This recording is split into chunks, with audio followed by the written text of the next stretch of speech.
তারপরে স্বয়ং মহাদেব ছদ্মবেশে অনুপ্রবেশ করায় ভেঙে গিয়েছিল শ্রীকৃষ্ণের রাস উৎসব। কেননা রাসোৎসবে পুরুষোত্তম শ্রীকৃষ্ণ ছাড়া আর কোনো পুরুষের প্রবেশাধিকার ছিল না। ধরা পড়ে মহাদেব সেদিন বলেছিলেন কলিযুগে তিনি সকল ভক্তকে রাস দর্শন করাবেন।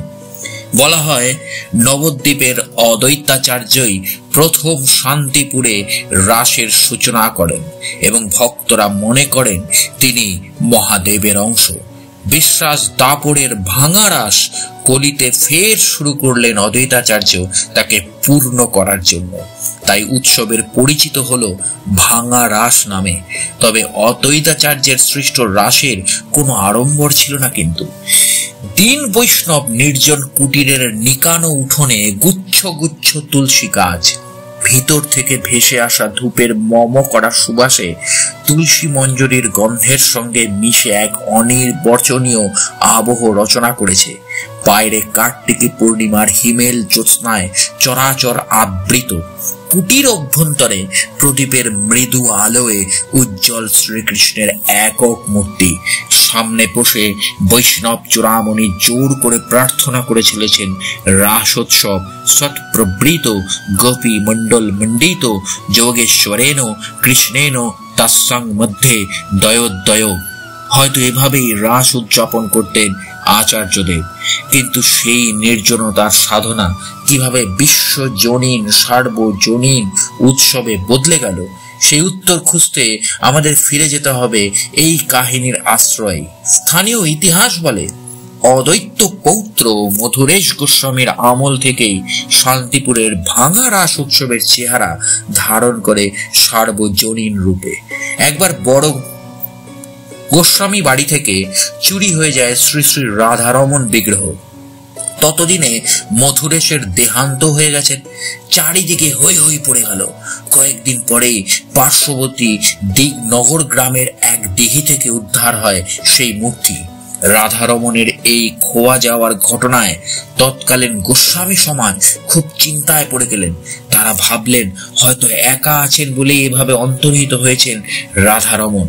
মনে রাখতে হবে সেই সময় একসঙ্গে দুই বিগ্রহের পূজা শুরু হয়ে গিয়েছিল। কিন্তু চৈতন্যের কথা মতোই সেই প্রবণতা শুরু হয়। বঙ্গদেশে তার বিগ্রহ পূজা শুরু হয়ে গিয়েছে শুনে বিচলিত হয়েছিলেন চৈতন্য মহাপ্রভু।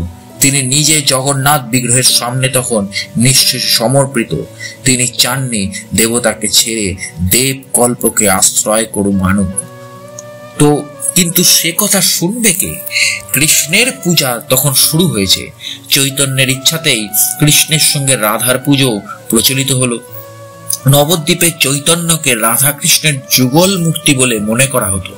গৌর নিতাই পুজোরও সে সময় থেকেই শুরু বলে অনেক ইতিহাসবিদ মনে করেন। গোস্বামী পরিবারের প্রধানেরাও সিদ্ধান্ত নিলেন সঙ্গে শ্রী রাধিকা থাকলে হয়তো এই অঘটন ঘটত না। এই ভাবনা থেকেই রাধারমণের পাশে শ্রী রাধিকা মূর্তি স্থাপনের প্রস্তাব দেওয়া হয়। সেই অনুযায়ী 38 কেজি ওজনের 1 ফুট উচ্চতার অষ্টধাতুর শ্রী রাধিকা মূর্তি রাধারমণের পাশে স্থাপন করে যুগলে অভিষিক্ত করা হয়। দিনটি ছিল রাস পূর্ণিমা। বলা বাহুল্য এই অনুষ্ঠানকে স্মরণীয় করে রাখতে সেই সময় সাড়ম্বরে উৎসবের আয়োজন করা হয়। তারপর থেকেই প্রতি বছর রাস পূর্ণিমাতে জাঁক জমকপূর্ণ অনুষ্ঠান হতে থাকে বড় গোস্বামী বাড়িতে। কিন্তু এত বড় একটা ঘটনা শুধুমাত্র নাট মন্দিরের 4 দেওয়ালের মধ্যেই সীমাবদ্ধ থাকবে? তা কি আর জনসমক্ষে এসে উপস্থিত হবে না? তা আবারও হয় নাকি? গোটা শান্তিপুরের মানুষকে রাধারমণ শ্রীমতীর যুগল মূর্তি দেখাতে এক বর্ণাঢ্য শোভাযাত্রার আয়োজনও করলেন বড় গোস্বামী বাড়ির অনুগামী খাঁ চৌধুরীরা। রাস উৎসবের 3য় দিনে সেকালের এই বিখ্যাত ধনী পরিবারের অর্থানুকূল্যে যুগল মূর্তির শোভাযাত্রা প্রথম শান্তিপুরের পথে নেমেছিল, প্রদক্ষিণ করেছিল বিভিন্ন অঞ্চল। সেই শোভাযাত্রাই পরে ভাঙা রাসের শোভাযাত্রা হিসেবে খ্যাত হয়েছে। সময়ের সঙ্গে সঙ্গে বিভিন্ন বিগ্রহ বাড়ি এই শোভাযাত্রায় যোগ দিতে শুরু করে। শান্তিপুর বিগ্রহ বাড়ির সমন্বয় সমিতির তত্ত্বাবধানে অত্যন্ত সুষ্ঠুভাবে পরিচালিত ভাঙা রাসের শোভাযাত্রা এখন বাংলার প্রধান উৎসবগুলির মধ্যে অন্যতম। 4 দিনের এই উৎসব প্রসঙ্গে সমিতির সাধারণ সম্পাদকের বক্তব্য ছিল যে গৌরানা ঠাকুর নামে খ্যাত অদ্বৈতাচার্যের লীলাভূমি শান্তিপুরের রাস 4 দিনের উৎসব।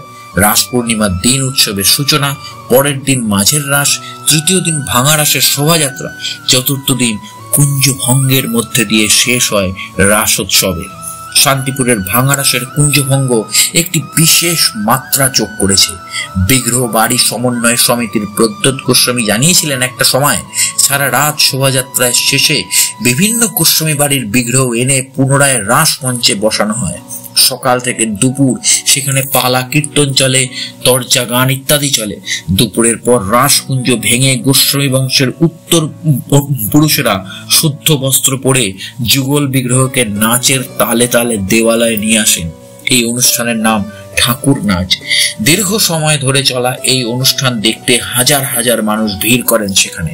ঠাকুর নাচ শেষে বিগ্রহ নিজ নিজ মন্দিরে স্থাপিত হওয়ার পরে ভক্তেরা চামর দান করেন। সবচেয়ে বড় কথা, বছরে এই একটি দিনই মহিলারা শ্রীকৃষ্ণের বিগ্রহকে স্পর্শ করার সুযোগ পান। কুঞ্জভঙ্গের বেদনায় শেষ হয় রাস উৎসব। শান্তিপুরের অধিকাংশ বিগ্রহ বাড়ির প্রধান উৎসব ভাঙা রাস, কিন্তু তাছাড়াও 12 মাসে 13 পার্বণ নিয়েই বাঁচে শান্তিপুর। রাসের পরেই যে উৎসব শান্তিপুরের প্রাণের উৎসব, তা হলো অদ্বৈতাচার্যের আবির্ভাব তিথি। প্রতি বছর মাকড়ি সপ্তমীতে এই উৎসব পালিত হয়। 7 দিন ধরে উৎসব চলে প্রতিটি গোস্বামী বাড়িতে। শ্রী মদন গোপাল জিউ মন্দির, ছোট গোস্বামী বাড়ি, বড় গোস্বামী বাড়ি সহ বিভিন্ন বাড়ি থেকে বের হয় সীতানাথের নগর পরিক্রমা। উৎসব সাড়ম্বরে পালিত হয় অদ্বৈত পাঠ বাবলায়। রাধাকৃষ্ণের দোল উৎসব শান্তিপুরের আরো একটা বড় উৎসব। দোল পূর্ণিমা থেকে শুরু করে বিভিন্ন গোস্বামী বাড়িতে পঞ্চম দোল, সপ্তম দোল, নবম দোল অনুষ্ঠিত হয়। রথযাত্রার পথে নামে বড় গোস্বামী বাড়ি এবং গোকুল চাঁদের রথ। বাঙালির শ্রেষ্ঠ উৎসব দুর্গাপুজো শান্তিপুরের একাধিক গোস্বামী বাড়িতে হয়। গোকুল চাঁদের বাড়ি এবং বড় গোস্বামী বাড়িতে হয় পুজো। বড় গোস্বামী বাড়িতে অবশ্য দুর্গার ভিন্ন রূপ দেবী কাত্যায়নের পূজা প্রসিদ্ধ। শান্তিপুরের আনাচে কানাচে কান পাতলেই শোনা যায় নানা কাহিনী, কিংবদন্তি। ভাঙা রাসের শোভাযাত্রা থেকে রথযাত্রা, বাবলার সপ্তম দল থেকে জগদ্ধাত্রী পূজা কিংবা গাজী মিয়ার বিয়ের মেলা, শান্তিপুরের সব উৎসব অনুষ্ঠানের গায়েই জড়ানো আছে আশ্চর্য সব কাহিনীর নকশাদার রঙিন চাদর। ভক্তদের বিশ্বাস তাই সত্য। রাস উৎসবের জন্য শান্তিপুরের খ্যাতি দেশ জোড়া। যদিও উৎসবের নাম এখানে ভাঙা রাস, আর এই কাহিনীগুলোই তার কারণ। উৎসব এগিয়ে চলে কাহিনীর হাত ধরে।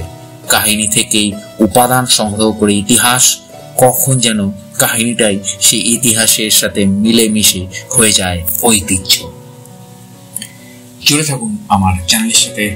দেখা হচ্ছে পরের ভিডিওতে। নমস্কার।